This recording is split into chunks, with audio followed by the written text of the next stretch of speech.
आज मैं academy of commerce की तरफ से कुछ सीएस से रिलेटेड आपके जितने भी डाउट हैं आज पूरे क्लियर करने आएंगे, क्योंकि मैं आपको कोर्स का पूरा ओवरव्यू दूंगी। क्या उसकी टाइम ड्यूरेशन रहती है, क्या उसकी एक्सपेंसेस रहते हैं, क्या एलिजिबिलिटीज रहती है, क्या पावर्स है, क्या सैलरी पैकेज आपको मिल जाता है। फर्स्ट ऑफ ऑल हम जाते हैं टाइम ड्यूरेशन के ऊपर। तो जो सीए की टाइम ड्यूरेशन रहती है वो रहती है 4.5 ईयर की, यानी कि जो आपका सीए का कोर्स कंप्लीट हो जाता है वो हो जाता है 4.5 ईयर में, जिसमें आपका फाउंडेशन लेवल, इंटर लेवल और फाइनल लेवल तीनों लेवल्स आ जाते हैं, प्लस आर्टिकलशिप भी। तो 4.5 ईयर में आपका ये कंप्लीट होता है। अब ये कैसे 4.5 ईयर में कंप्लीट होता है आइए मैं आपको बताती हूँ। फर्स्ट ऑफ ऑल जो आपका लेवल आएगा, first this is CA foundation, then second level is CA intern, then last CA final।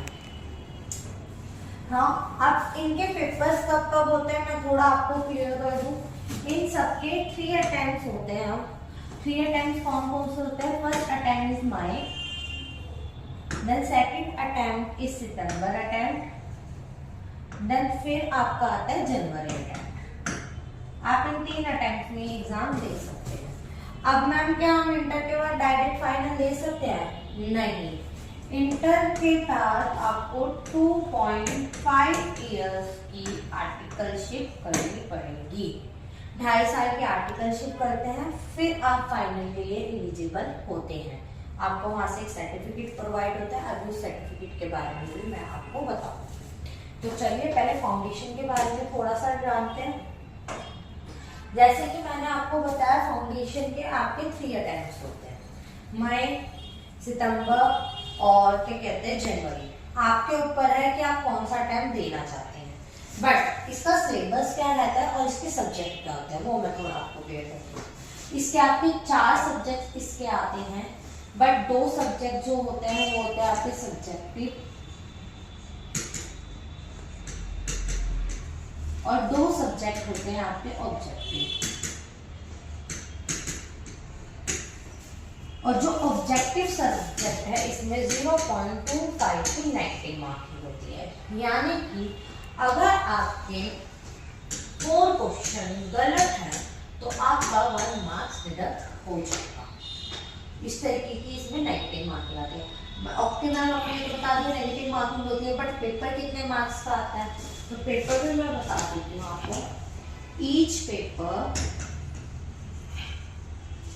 आपका 100 मार्क्स का होता है, यानी कि ओवरऑल मार्क्स आपके 400। अब मैम 400 तो ठीक है, बट पासिंग मार्क्स कितने लाने हैं? पासिंग मार्क्स आपके 200 होने चाहिए। पर अब ये 200 कैसे होने चाहिए? देखिए जो आपके 4 पेपर होता है ऐसा नहीं है तो आपको हर पेपर में 50% लाना जरूरी है, बट ऐसा भी नहीं है, कोई क्राइटेरिया नहीं है। क्राइटेरिया भी है, आपको 50% मार्क्स लाने हैं, बट पर आपको पेपर में 40% मार्क्स लाना हर पेपर में कंपलसरी है। बट मैम 40% मार्क्स के बाद तो 160 मार्क्स बनते हैं। अब 160 बनते हैं तो 200 एग्रीगेट कैसे बनेगा? तो इसमें क्या होता है बेटा, हर किसी बच्चे का कोई ना कोई +1 सब्जेक्ट होता है।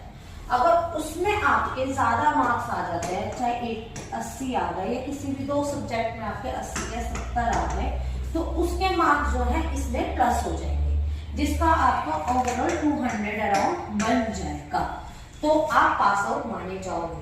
बट 40% आना कंपलसरी है। ऐसा नहीं है कि आपके 30% आ गए और आप सोच रहे हो कि अदर सब्जेक्ट्स में हमारे ज्यादा है और हम पास हो जाएंगे। नहीं, 40% आना हर सब्जेक्ट में कंपलसरी तो है, बट 200 लाना 400 में से ये भी कंपलसरी है। तो इतनी बात आपको क्लियर हुई। तो नेक्स्ट तो ये तो बात हो गई हमारी फाउंडेशन की, कितने सब्जेक्ट होते हैं, क्या रहते हैं। अब मैम इसकी फी, रजिस्ट्रेशन फीस कितनी होती है? इसका जो आपका रजिस्ट्रेशन लगता है वो 9000 होता है। फिर इसके बाद में आपके एग्जाम फी जाती है, एग्जाम से पहले हो जाते हैं आपके 1500।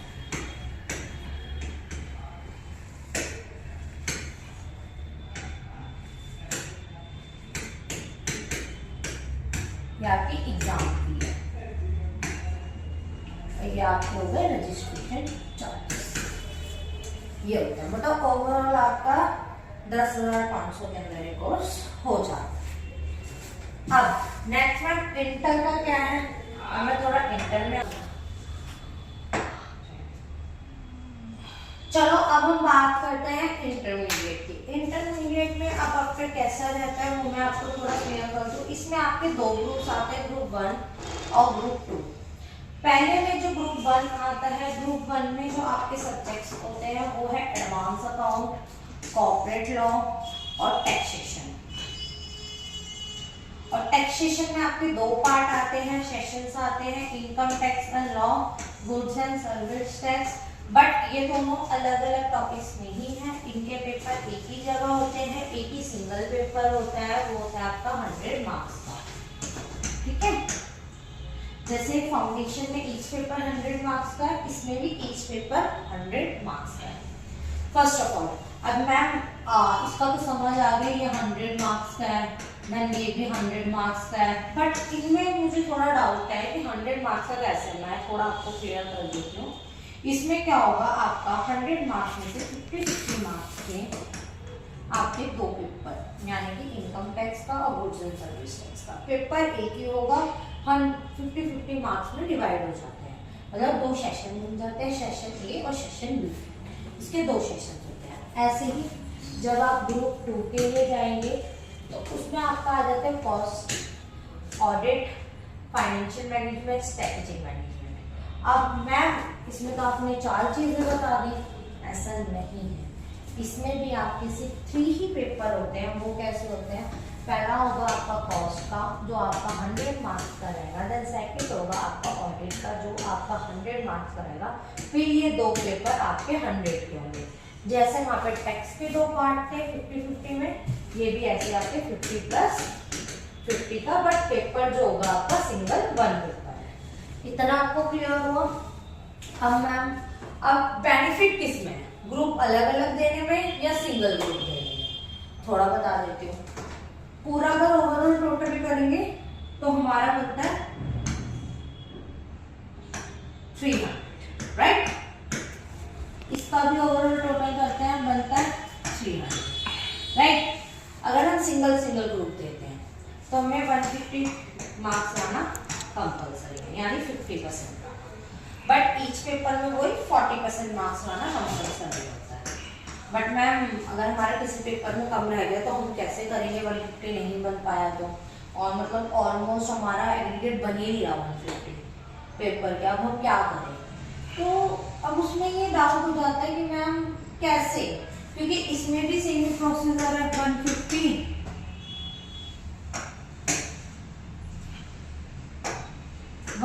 लाना कंपल्सरी है, देन प्लस 40% हमारे पेपर में होना चाहिए।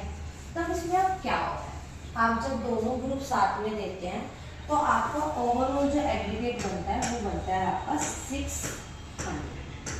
अब 6 सब्जेक्ट्स में से कोई ना कोई सब्जेक्ट तो आपका बेस्ट होगा ही, तो उसमें से 300 लाना कोई बड़ी बात नहीं है। ईच पेपर में आपको 40% लाना है, बट इन सबका आपको ओवरऑल 300 बनना कंपल्सरी है। तो मतलब ये आता है अगर आप दोनों ग्रुप साथ में देते हैं तो 600 में से 300 लाना कंपल्सरी है, चाहे वो ग्रुप 1 से आए या ग्रुप 2 से। और अगर आप क्या करते हैं, ग्रुप 1 सिंगल या ग्रुप 2 सिंगल देते हैं तो 150-50 लाना कंपल्सरी है। अगर उसमें आपका ग्रुप 1 में 140 मार्क्स बन रहे हैं और ग्रुप 2 में आपके 160 या 170 बन रहे हैं तो उनका प्लस होके आपका 600 में से 300 हो जाएगा। लेकिन आप डिफरेंट लेवल पे दोगे कि अभी मैं ग्रुप 1 दे रहा हूँ देन मैं ग्रुप 2 दूंगा, तो ऐसा नहीं होता है। आपको 150 एंड 150 लाना अलग अलग ही कंपल्सरी होता है। इसमें बेनिफिट इसलिए होता है क्योंकि बच्चे ये सारे एग्जाम एक साथ देता है। दूसरा, इसमें आपका टाइम बचता है। अगर आप दोनों अलग अलग करते हो तो ओवरऑल 6 मंथ के कोर्स के अकॉर्डिंग आपको 12 मंथ लगते हैं दोनों को अलग अलग करने के लिए। बट अगर आप सिंगल करते हो तो दोनों ही आप 6 मंथ में कवर अप कर लोगे, जिसमें क्या आपका टाइम कंज्यूम होगा। तो इससे पता चला। अब मैम इसकी फीस स्ट्रक्चर क्या रहता है, इसका जो फीस स्ट्रक्चर रहता है वो 15K से 18K के अंदर रहता है रजिस्ट्रेशन चार्जेस, ठीक है। इसका ये फीस स्ट्रक्चर रहेगा, इसमें ये ड्यूरेशन है, ये इसके सब्जेक्ट है, इसमें कितने मार्क्स आना कंपलसरी है ये मैंने आपको क्लियर कर दिया। अब आपको उसमें कोई और डाउट होगा तो आप मैसेज के थ्रू या मैं भी कॉन्टैक्ट नंबर दे दूँगी, उसके थ्रू आप मुझसे पूछ सकते हैं। अब लास्ट, अब